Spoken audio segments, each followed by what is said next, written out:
정부가 내년 예산안을 올해보다 무려 20조 원 이상 늘려서 편성했습니다. 이곳저곳 돈 쓸 곳이 많기 때문에 그렇게 한다는 것인데 곳간살림 감안하면 이렇게 많이 써도 되는가 걱정하시는 분들도 적지 않습니다. 경제부 김용태 기자에게 좀 자세히 물어보도록 하겠습니다. 자, 김 기자 어서 오십시오. 네, 안녕하세요.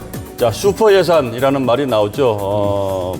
돈을 그만큼 많이 쓴다는 얘기겠죠? 네, 그렇습니다. 최대한 확장적으로 돈을 풀어서 경기를 살려보겠다 이런 얘기입니다. 당장은 나라 재정에 빨간불이 켜지더라도 경기 부양이 우선이다.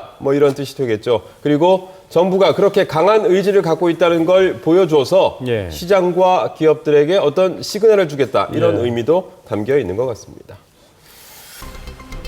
내년 정부 예산안은 경제 활성화와 안전사회 구현, 서민 생활 안정 분야에 집중 투입됩니다. 그래서 올해보다 20조 2천억 원 늘려 잡았는데 증가율 5.7%는 금융위기 이후 7년 만에 최고치입니다.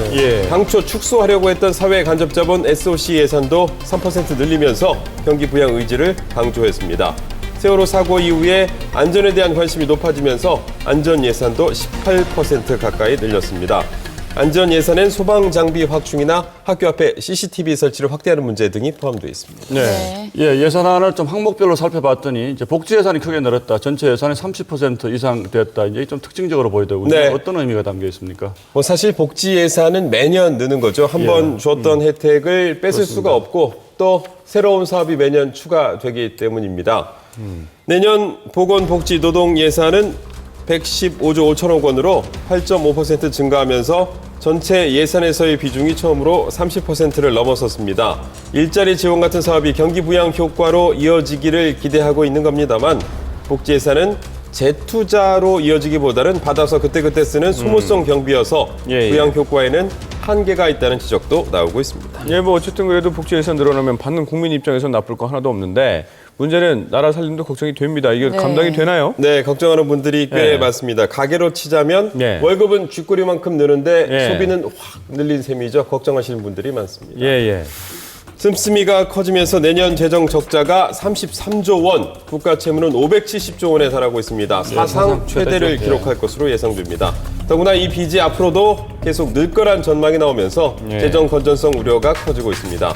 결국 정부 의도대로 경제가 좀 살아나서 가게가 돈도 많이 벌고 그러면 정부가 다시 세금을 많이 걷는 선순환 구조를 만들어내야 재정 건전성을 회복할 수 있는 얘기입니다. 네, 이게 좀 의도대로 돼야 될 텐데요. 또 예산안 중에는 실제로 실생활이랑 아주 밀접한 내용들이 많이 있어서 소개해 주시면 도움되시는 분들이 있을 것 같아요. 예산안 얘기를 제가 쭉 했습니다만 사실 예산안이라는 게 경제부 기자들이 들어도 이해하기 힘들고 딱딱한 내용이 많습니다. 재미도 없죠. 376조라는 돈이 와닿지도 않고요. 또 그래서 좀 재미없을 수 있는데 그래도 나라 돈이 어떻게 쓰이는지 알면 내 실생활에 아주 큰 도움을 얻을 수 있겠습니다. 함께 보시죠. 두 돌이 안 된 아이는 내년부터 A형 간염 접종을 무료로 받을 수 있습니다. 이거 주사를 보통 2번씩 맞는데 한 번에 5만 원 정도 하니까 최고 10만 원 정도를 아낄 수 있는 겁니다. 또 맞벌이 부부라면 36개월 미만의 영아는 전국으로 확대되는 시간제 어린이집에 맡길 수 있습니다. 월 최대 80시간까지 이용 가능한데 시간당 비용이 4,000원. 그런데 지원을 받아서 본인 부담은 1,000원뿐입니다. 또 부부 합산 연소득이 6천만 원 이하인 가구는 주택 구입 자금으로 최저 연 2.6% 금리로 국민주택기금을 최고 2억 원까지 대출 받을 수 있습니다. 이런 정보들을 좀 적어놔야 되겠네요. 돈을 많이 쓰겠다 하니까 궁금한 게 하나가 더 있는데 정부가 내년까지 반값 등록금 이거 완성하겠다 이렇게 약속하지 않았습니까? 자, 이건 어떻게 됩니까? 정부는 내년에 완성하겠다 이번 예산안에도 그렇게 밝히고 있는데 등록금을 1년에 1,000만 원 내면 이걸 절반으로 뚝 잘라서 500만 원만 내게 해주겠다 이렇게 해야 정말 반값 등록금인데 어디 대학들이 그렇습니까? 동결만 해도 굉장히 생색을 내고 있기 때문에 그걸 기대하기는 힘들고 대신에 국가 장학금의 혜택을 늘려서 학생들의 부담을 좀 덜어주겠다는 취지다 이렇게 이해하시면 될 것 같습니다.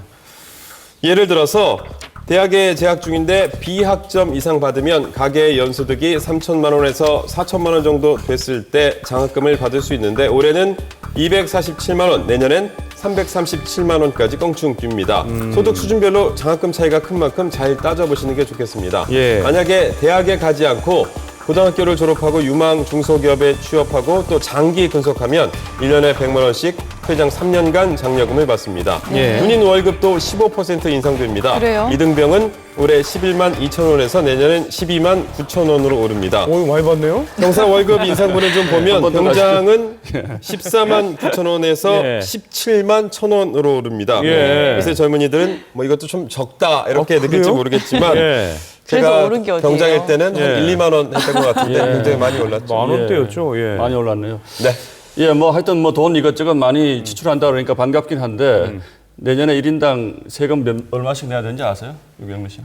글쎄요. 얼마 정도 100만 될까요? 원 좀 된다 그랬나요? 551만 원이더라고요. 예. 4인 가구 기준으로 하면 2천만 원이 넘는 거니까. 그래요? 자, 뭐 정부가 돈 많이 쓰는 건 반가운 거지만 좀 더 아껴 썼으면 좋겠습니다. 예. 자, 김용태 기자 2부에서 또 얘기 듣죠. 네. 감사합니다. 고맙습니다. 예.